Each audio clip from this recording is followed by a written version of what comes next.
Start again. So she tells me she's pregnant right before, like literally, we're packing up the car to go to spring break.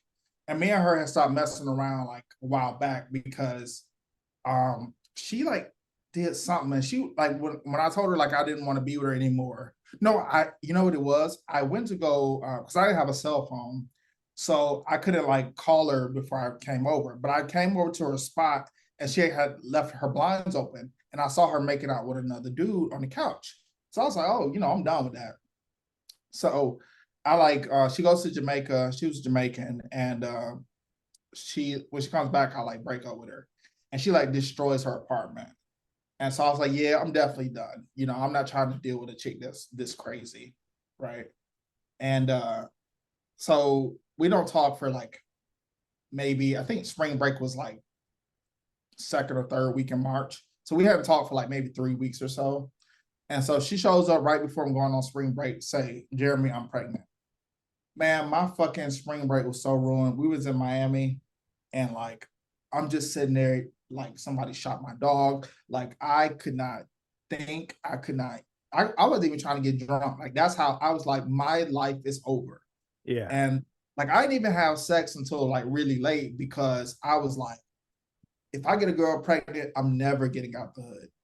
And so I was like, you know what? I've been super careful. I ain't never had unprotected sex in my life. How could this be? And I was like, and why gotta be her? So I get back and I'm like, all right, well, you know what? I'm gonna be a good man and I'm just gonna support her during this pregnancy. And so I would go with her to these doctor's appointments, and the doctors would be like, I don't know, like you are not these pregnancy tests aren't coming back showing you're pregnant. But she hadn't had a period in hella long.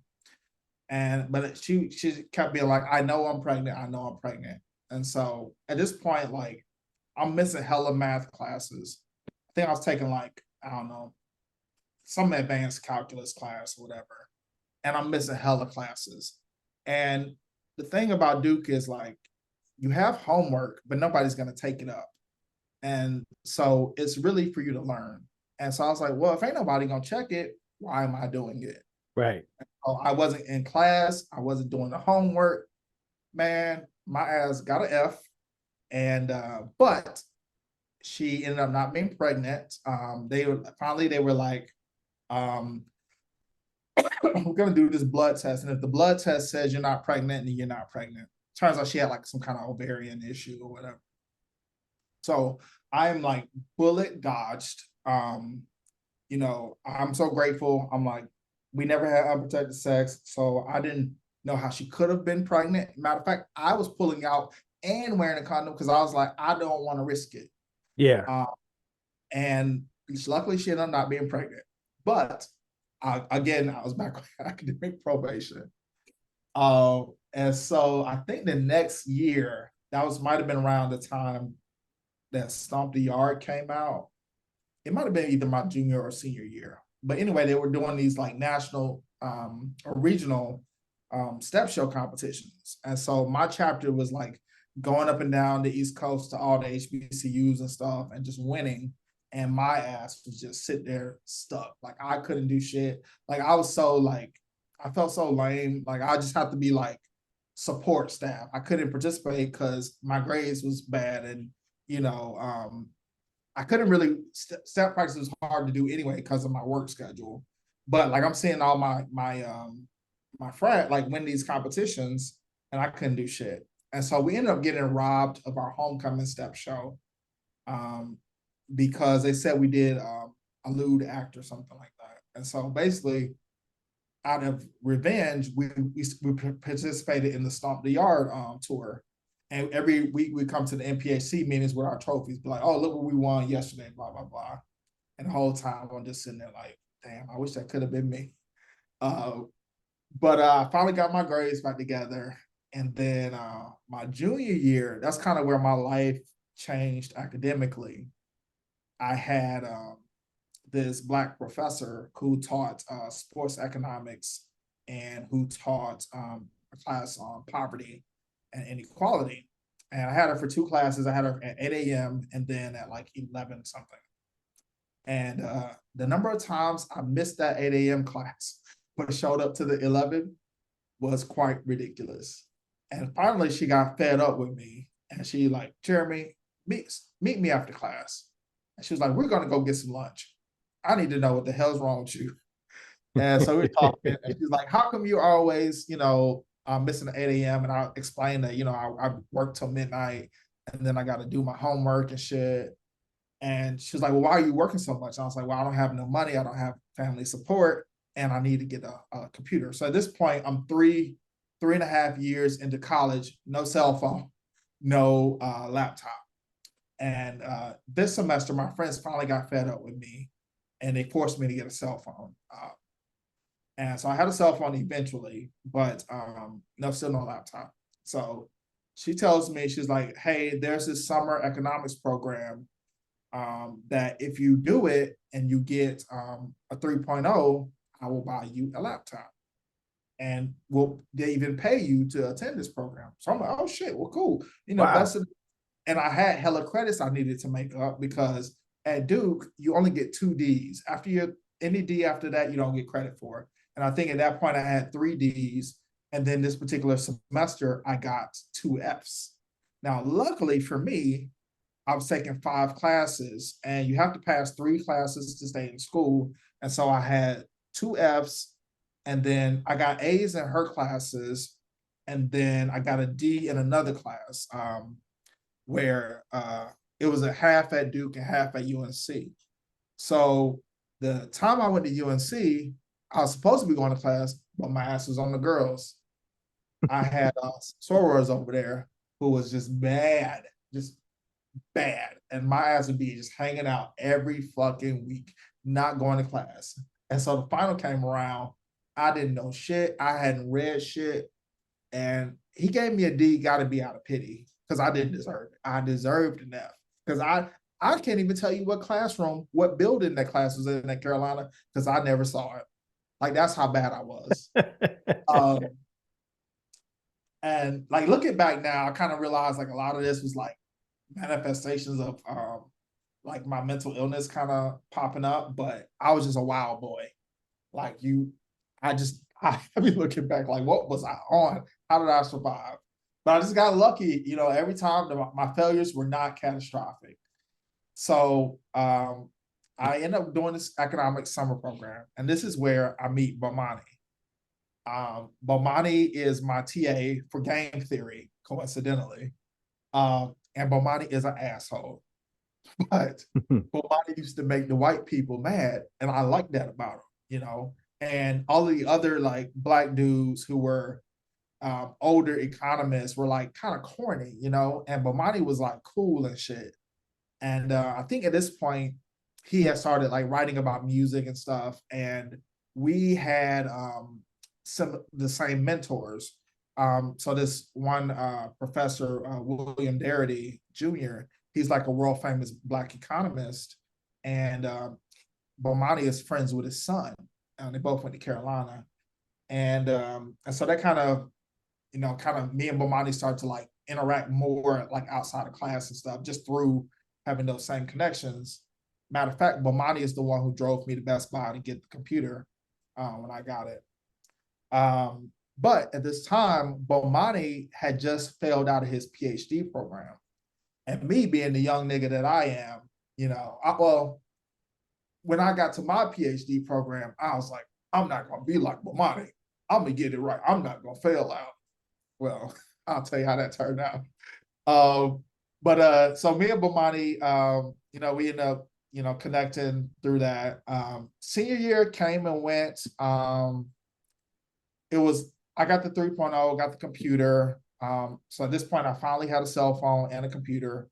I was no longer in the Stone Ages. And then this is right around the time Duke started phasing out computer labs. So it kind of worked out perfect timing and stuff. Senior year was kind of cool. Like me getting that 3.0 in that summer program with like, there were professors from other colleges, and just the way that they taught was just different, and I could just understand it better. And I finally learned. And so the classes that I got F's in, I was able to take the graduate level of those classes in the program. And I went to the department chair and I said, could I replace my Fs with these classes? And they said, yeah, if you get a B or higher, we'll accept the credit. And so I did. And so they accepted the credit. So at this point, I think I had gotten like 3 or 4 Fs so far, but I was able to make them all up in that summer. So I was still on track for graduation.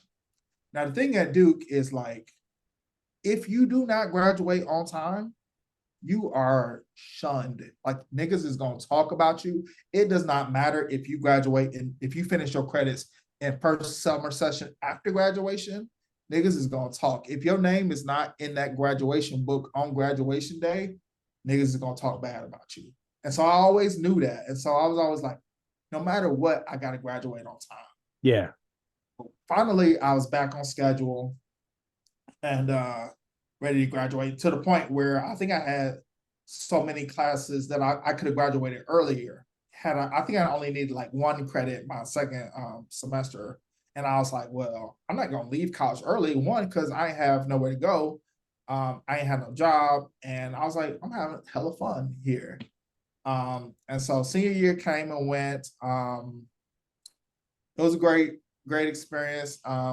However, graduation day, the biggest day of my life, my family does not show up. Man, it was a miscommunication and they got the day wrong. And instead of trying to make it work, the crazy lady was like, nah, fuck that. We going back to Atlanta. I never been more devastated, man. To this day, I'll be bringing that shit up in therapy like this year. I brought that shit up. Yeah. I was like, man, I've never been more devastated. I never attended another graduation after that. And I got 2 more degrees. Never. I said, I can never get my hopes up again and be let down like that. So that was pretty devastating. But senior year, I didn't really know how to get a job, like a real job. So I didn't have a resume. And I did take advantage of the career center because I just didn't know. I didn't know anybody who had a job that required a resume, really. Like everybody I knew, worked manual labor kind of jobs or like very transitory, low level minimum wage kind of jobs. So I didn't really know what you're supposed to do. And then once I found out like we had career fairs and shit, and then they was like, oh, you're supposed to put your GPA on your resume. I was like, oh hell no, I'm not doing that because I never even had a 2.5 in college. Never even my highest GPA was a 2.4, and I was like, I'm not putting that on a resume. And I was like, you know what? And I would go to the career fair. I know like you're supposed to dress up. I didn't know like what the resume is supposed to look like. Like I didn't know I needed to like finesse my on-campus jobs into like, corporate speak and shit. And yeah, it was a disaster. So graduation came and went, and I went back home to Atlanta, back with these crazy people. And one interesting thing that happened during the course of my college career, I ended up working for Usher one summer. Really? My sophomore year, Usher had a summer camp, and it was like music, basketball, and dance. And I was a counselor in the music department. And that was pretty cool. How'd you land that counselor job? Bro, I don't know. One day, some nigga from Morehouse called me and said, I heard you looking for a job. Usher got a summer camp. Do you want to work there? And I was like, hell yeah. Because I had been trying to find a job all summer, and it was getting pretty late in the summer. And I knew I had to pay my student contribution, so I needed money. And I ended up working there. I think it was like maybe a month or something like that. The camp lasted. And it was great. Usher was actually there. Like, I saw him a lot. Even hit the nigga with a water balloon when we had a water balloon fight. We got to go to the studio where TLC recorded their the album with no scrubs on it. They can't sing, bro. They can't. We heard them raw vocals. Mm-hmm. And it was the same studio Beyonce had done Dangerously in Love. And so we heard her raw vocals and we heard theirs night and day. I got to meet Dallas Austin there. It was a real cool experience. So that was a cool thing that happened to me in the summer. Right. But yeah, so after graduation, I was like back home with these people, and they was charging me $150 a week to sleep on the floor at their house. And I didn't know that that's criminal. you know, I was just like, I don't got nowhere else to go. And so I started working at this Mexican restaurant and, basically just giving them all of my tips. And the crazy thing was like, they said that this did not cover food. And so if I didn't eat at work, I was not going to eat because they refused to cook for me because I'm a grown man. And I'm like applying furiously for jobs, but this is right when jobs started going online. And these are people who I think at the time, so that'd have been mid 30s, I think 35, 36. And they still thought that you have to like physically go around with resumes and like hand them out. Well, for one, I ain't had no car in summertime in Atlanta. So if I try to go hand them out, I'm gonna show up looking like a sweaty piece of shit. So I was like, no. And then the jobs that I would find, they required you to have a car. I couldn't get a car because I don't got no job. And Atlanta's public transit infrastructure was just terrible. So I had to find a job that was on the transit, didn't require some kind of major investment up front. So like people will be trying to get you to get into like financial advising and shit, but you needed to pass all these exams to get it. There were thousands of dollars. Of course, they weren't going to help with that. And so I'm so desperate. And so my mentor calls me up and she says, hey, if me and Darity got this grant, he said that he'll write you a letter of recommendation. Because at this point, I told her I wanted to get a PhD in economics, like an idiot, because I didn't know what else to do. And she was like, he will write you a letter of recommendation if you come and work in our center for a year as a research assistant. And I was like, okay, cool. She said the money's not much, but we expect to get another grant soon, and it'll be a little bit more. So this happened on like June 27th or something. And it was 4th of July weekend. And she was like, you got to get here by that first Tuesday of July so we can get you on the payroll, or else you won't get paid until August. The end of August, I believe it was, because we only got paid once a month. So I said, oh, hell no, I got to get up there. So luckily, I had a ride or die girlfriend who was she was a year younger than me, so she was still in school. She drove down to Atlanta. We packed up as much stuff as I could, get in like 24 hours notice. And I chucked the deuce to those people, and I haven't seen them since. I left Atlanta and I never looked back.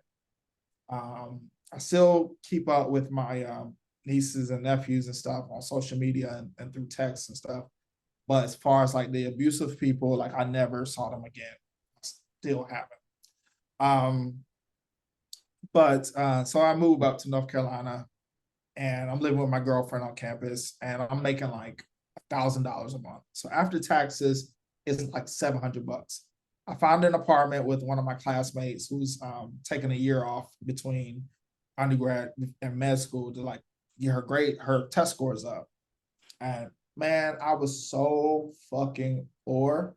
Like it was crazy that like I made just enough where I couldn't qualify for food stamps. I think as a single person, wow, you had to be making less than like I think $10,000 gross to get food stamps. And so I couldn't get food stamps. So I was eating all kind of crazy concoctions that I could just find with the cheapest stuff in the grocery store.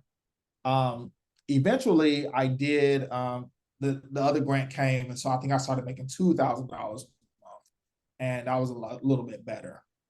Now during this year, this is when me and Bomani kind of got tighter because we both started playing golf. So Tiger Woods had a video game where you can like scan your face and put it into the game. And my golfer looked just like me. He's the best golfer in the world. Happened to live down the street from a golf course. And so one day I was like, let me go to the driving range. They had like a bucket of old clubs that you can use. And I couldn't hit the ball. And I said, how can I hit a moving baseball, but I can't hit a stationary golf ball? And that's how I became obsessed with golf. Mm. And I've been obsessed ever since. And I remember Bomani's brother had bought him these new clubs, some tailor-made R7 clubs. And Bomani used to beat my ass. And I just had some clubs from Craigslist. And I used to always be like, well, when I get my money, I'm gonna get me some new clubs. I'm gonna get some good clubs and I'm gonna beat Bomani. And the thing is, whenever I would beat him, he would get so mad, like so furious. Bomani's temper on the golf course is just bad. Like it would be so that I would have to tell him, like, I will pay if you promise to not get angry. Like one time he broke his club because he hit a bad shot. It was a mess. One time he threw his club in the water. But it was cool, like, we had some good times. One time his card, he talked about this on his show one time, where we went to go play golf and his card got rejected. That was pretty funny. Cause like it wasn't even that much money, but like we were just two broke ass niggas trying to play golf. Luckily, I think I covered them or something. But yeah, it was pretty embarrassing. And we used to always be like, yeah, we just want to play golf. We was like, we don't want to look like two niggas playing golf. We just want to come out here and have a good time. But they used to fuck with us all the time when we was on the course. But so I worked at Duke for a year, ended up going, applied to graduate school. I applied to Cornell and I was going to, well, first I applied to UNC Greensboro, at the end of my senior year. And they rejected me because I didn't get a perfect score on my GRE math. I was like, how y'all gonna reject me over that? And I was like, whatever, fuck y'all. And so when it came time to apply again, I was like, fuck them, I'm not going. Even though I knew they had some success with some people I knew getting PhDs. And I asked Dr. Darity for a letter of recommendation for Cornell. And he sent the letter, I applied, he sent the letter on like a Tuesday or something. By, I think, maybe Wednesday or something, they admitted me and gave me a year fellowship. And I was like, oh, great, perfect. PhDs generally are free. Well, you gotta work, you gotta teach or whatever. And I was like, all right, cool, I'm thinking about it. And my other mentor, she wanted me to apply to University of Alabama because she knew the department head, who was a Black dude. And the setup they were going to do for me was have me come in as a master's student, but the master's classes and the first year PhD classes are essentially the same. Okay. And I would take the PhD, what they call the qualifier exam. And if I fail it in the master's program, then I just start all over again in the first year PhD. If I pass, then I start as a second year PhD the next year. But the problem was Alabama was ranked like 100 and something. And yeah. I was very insecure about being poor and like having to be around all these ambitious and rich people at Duke. And so I was like, well, if I want to make it one day, I can't go to the number 100 in some school. And so I ended up choosing Cornell, and they ended up giving me more money, another year of fellowship, because they thought I didn't want their offer because I took so long to respond. And they were like, we'll give you 2 years of fellowship. I was like, okay, so that means 2 out of the 5 years I wouldn't have to work. I was like, okay, cool, I'm going. Went to Cornell, never seen it before. Moved up there, didn't really know what I was getting into. I knew from the first semester that I had made a mistake. I knew, I was like, yeah, I don't want to do this shit, man. And it wasn't that I didn't like economics. It was so white and foreign and like alienating. And it's funny because Bomani told me this, but I was like young and stupid and thought I knew everything. I was like, that's Bomani just saying it because he failed out.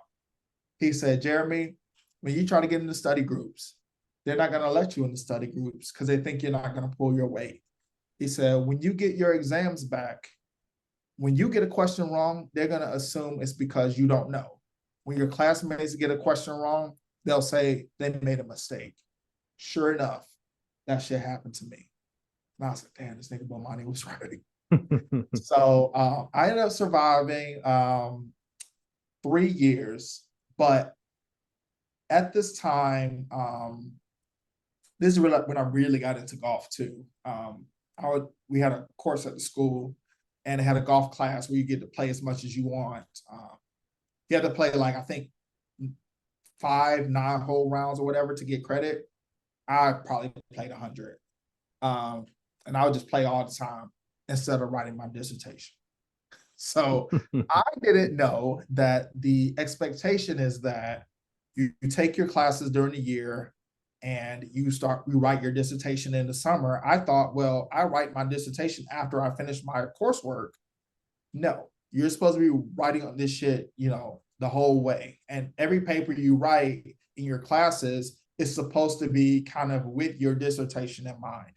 I did not know this. So we get to my 3rd year, in the summer after my 3rd year, and I get a email saying that the department chair wants to holler at me. And I go in there and they essentially tell me they're kicking me out of the program. No shit. I was devastated. And it's fucked up because they told me, they were like, you're not making progress towards graduation. But they never told me like what I needed to do. Every time I would find out like I was behind on something, it would come from the official graduate school. And what happened with my year was normally the PhD class is like at least 10 people. My year, it was 2. And since Cornell is semi-private, I was in the public school, and the other person, her PhD was funded by the private school. And so we didn't have the same classes. And so I never really had that person to kind of check like my progress against. And because we were only 2 people, we didn't have stuff like orientation. We didn't have like a class like leader, like somebody in the administration to talk to or whatever. And so I'm thinking everything's fine. Like I'm teaching, I'm doing my classwork and stuff. I'm thinking everything's fine. I'm like, well, yeah, year 4, I'll start writing my dissertation. And then I find out at the end of year 3 that my dissertation proposal was late, and they gave me to the end of the summer to turn it in. And so that's when they told me that was late. That's when they also informed my department, and then that's when they were like, "Yeah, you're not making progress towards graduation. We're gonna ask you to leave." And I cried and cried and cried. Like I felt like I let everybody down. And I remember having to tell Dr. Darity that I was essentially failed out. And I just remember him being like, why didn't you say something sooner? And I just remember, I just felt so much shame because, this is a nigga who, like, one time I was cleaning up his office and I found like his old resume from like 1982 or some shit. And the nigga had accomplished so much in like 10 years of his career that I was like, holy fuck. Like he got his PhD in 3 years, and people in his PhD class ended up going on to, it was Ben Bernanke, the nigga that was the head of the Federal Reserve, like those kind of like people who are titans in economics. And he finished in 3 years. It took them niggas 5. Like wow. That's how brilliant man is and how driven he is. And so I always felt like, man, I let this guy down so bad. And I was able to negotiate with the school of being like, well, y'all failed me too. I didn't do what I was supposed to do, but y'all didn't do what y'all was supposed to do. So you can't send me home now. I was like, give me a year to find a job. I still had 1 more year of my fellowship left. And so they were like, all right, well, we'll give you your year of your fellowship, and we will also you can teach or whatever.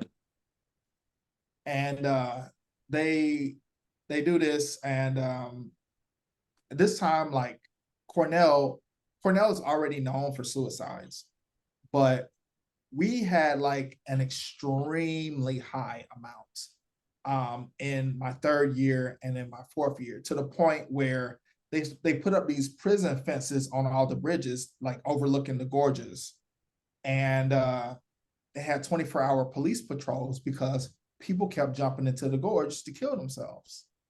And I remember a nigga that was like behind me in the PhD program, he killed himself.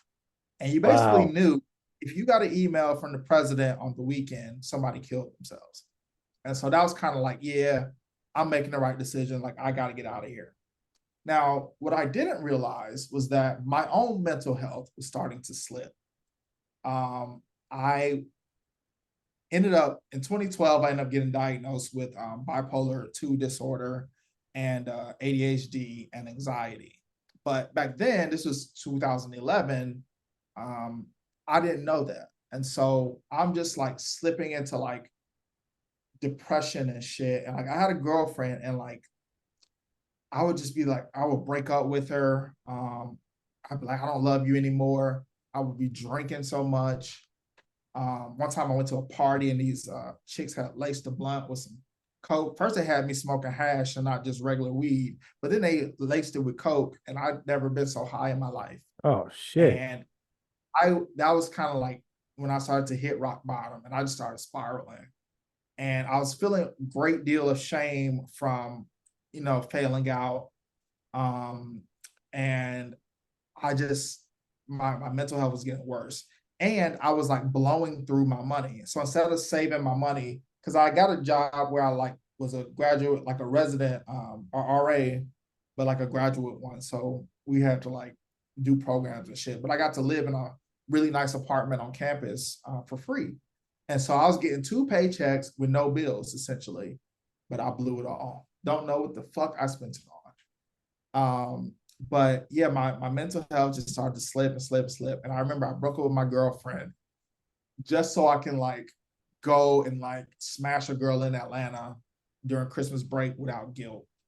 And then I realized like she was pregnant with another nigga's kid. So it was like, like what was I even thinking? We had no future, but I was just not making rational decisions.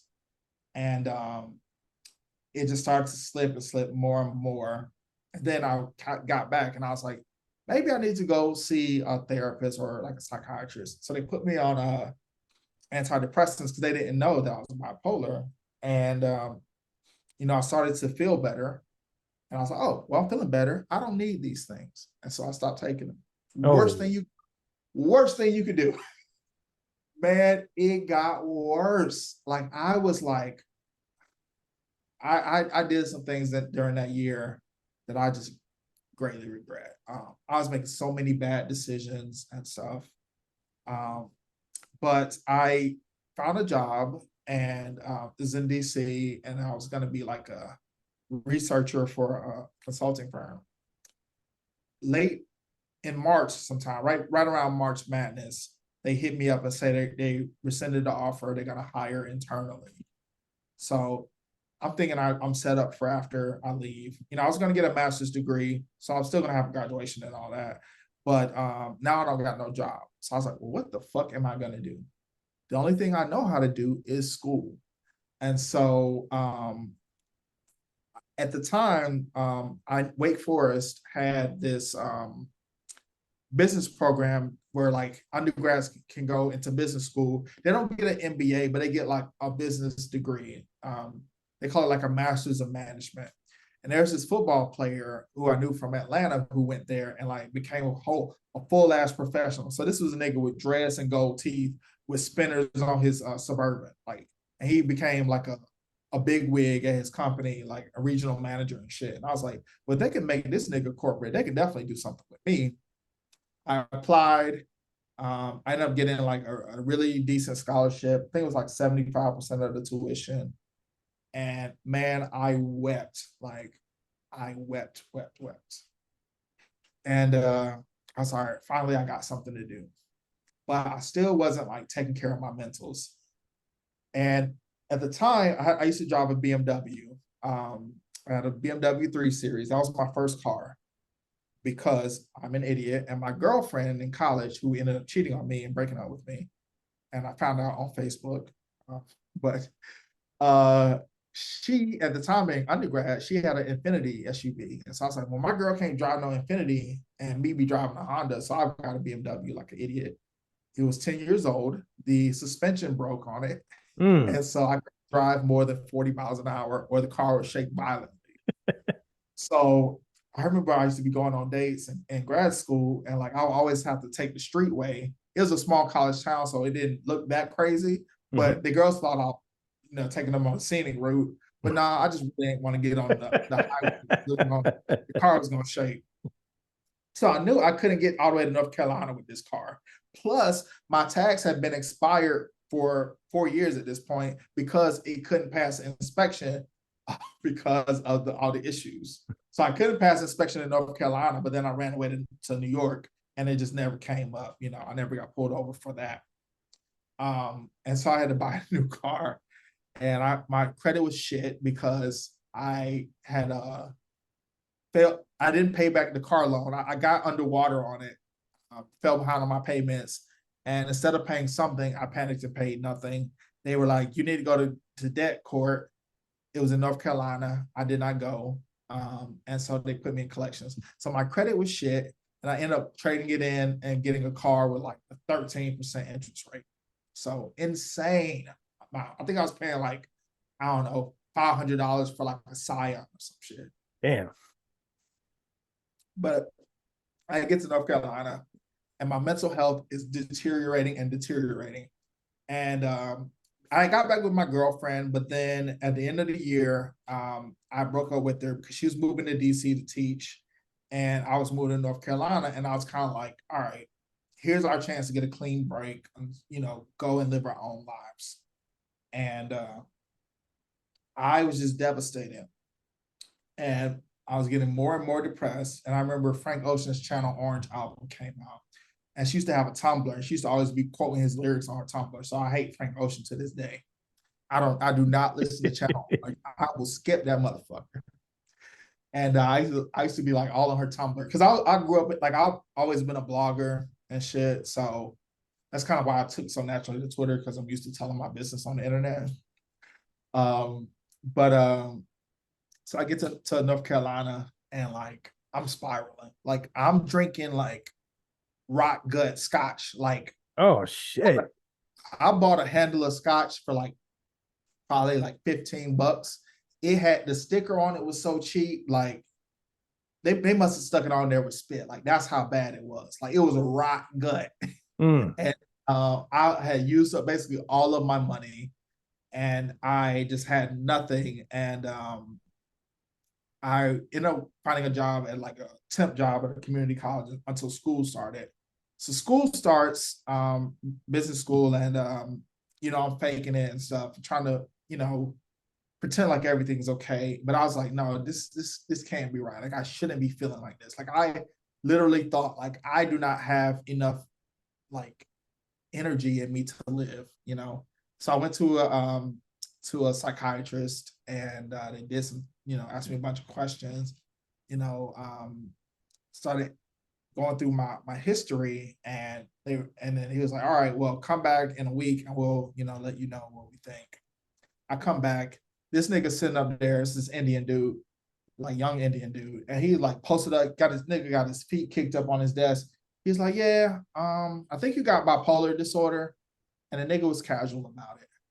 And I'm sitting here thinking, my fucking life is over. My uncle, who I used to steal his cigarettes, he had died at this point, but he had got later in his life, he ended up getting committed because his schizophrenia was just out of control. So I kind of knew that people in my family had mental illness. I had aunts and stuff who people would say were crazy.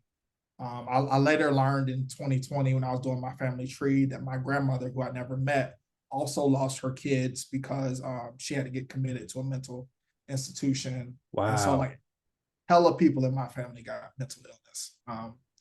And it was at that point where I was like, I don't know how to handle this. And so I told two people. I told my ex-girlfriend, and her response was basically like, so this means we can't have kids. It was like, that was her concern. She was always about, I want to be a mother. And I always was like, I don't want to have kids. But for her, I felt like I loved her enough that I would have done it for her. But then when she did that, I was kind of, yeah, we have no future. Like it's not going to work for us. So that kind of gave me the motivation that I needed to make a clean break with her, stop stalking her Tumblr and all that shit. And I told one other person, this chick in my business school class, and I didn't tell anybody else. For I think I told my closest friends in 2018, maybe 2019. But yeah, nope, I didn't tell anybody. So I got on medication and shit. I also got diagnosed with ADHD. They put me on medication for that. And then all of a sudden I started making A's in school again. So I was happy about that. But I was so broke and like my credit was so shitty and I was so behind on everything that I had to end up getting a full-time job while I was in business school. So I'm in school full time, working at Ralph Lauren in Greensboro, but not like sexy Ralph Lauren. This is factory Ralph Lauren. So people are like, "Oh, you work at Ralph Lauren?" I'm like, "Nah, it's a factory," and I just work in the office attached to the factory. But I worked there for a year and a half, uh, and then I had a black boss there. He was basically like, "Jeremy, he's like, there's no way that we're going to be able to pay you what you should be making as an MBA. So you probably want to find another job." This is a place, this is a factory. So they respect tenure. And if you don't put in your time in the factory, they're never going to let you move up into the office. So I appreciate that. I ended up finding a job in Las Vegas and moving out there. And then that's kind of like the start of the next phase of my life, and kind of when I started really trying to, well, at first when I first moved out there, so I didn't go to my business school graduation because of the trauma, but I like left school early to go work in Vegas because like that's how broke I was. Like I literally could not afford to live unless I worked. So, but when I got to Vegas, I'm making more money than like I thought. I think I was making like 80 grand or something. I just knew I was rich, and I stopped taking my medication because for one, I moved out there. I didn't have a doctor, and I basically ran. I had my doctor write me like a double prescription or maybe a 90-day, I think, or whatever.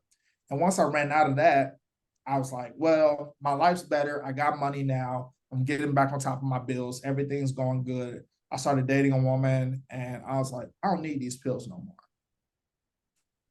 Another bad idea. So when I was in Vegas, then I started to have like little mini manic episodes. And looking back, I had many of these episodes, but I didn't know what they were. I just thought like, Jeremy, you a wild boy, man. So like in college, I would be like, I'm the life of the party. I'm in the party with my shirt off. And then I'd be like, I'll have these stretches where I feel like I just gotta have sex. And I would be like sleeping with like 2, 3 girls in a day, just out here just in the streets. But I got away with it because I was like a gentleman about it. And so I never developed a bad reputation.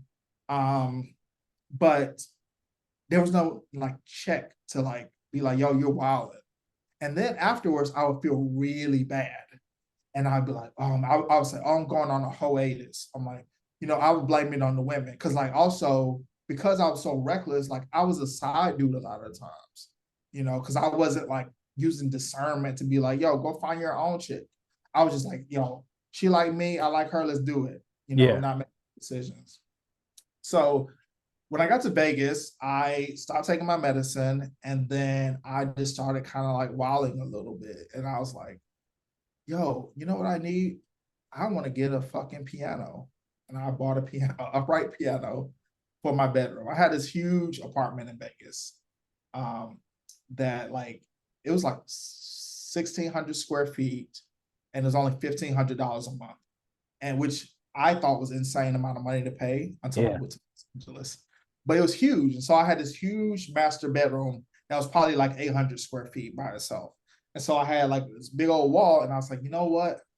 I want to play piano again. Meanwhile, I ain't touched the piano since fucking since high school. And at this point, I'm like almost 30, I think. I fucking bought this piano.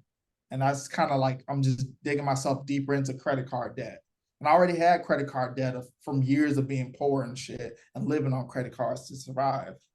And just kept making bad decisions like this.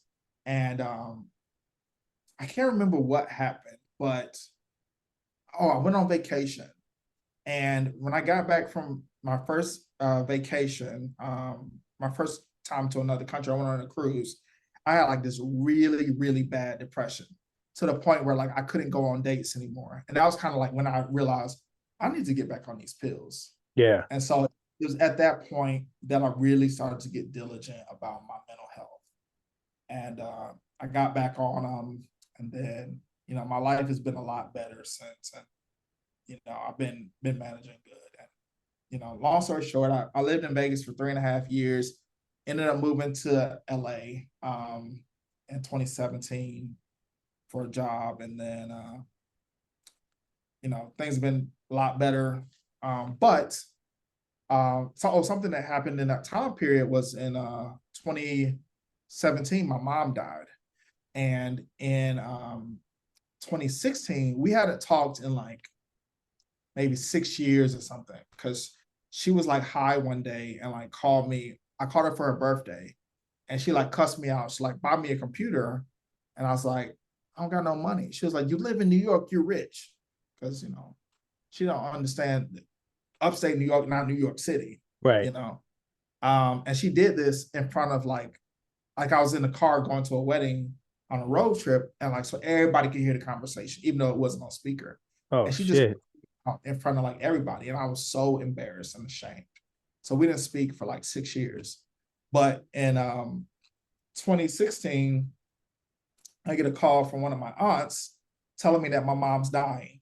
She has many different terminal illnesses, and she had cancer for the third time, and she didn't tell anybody until now. It's to the point where like there's nothing they can do for her.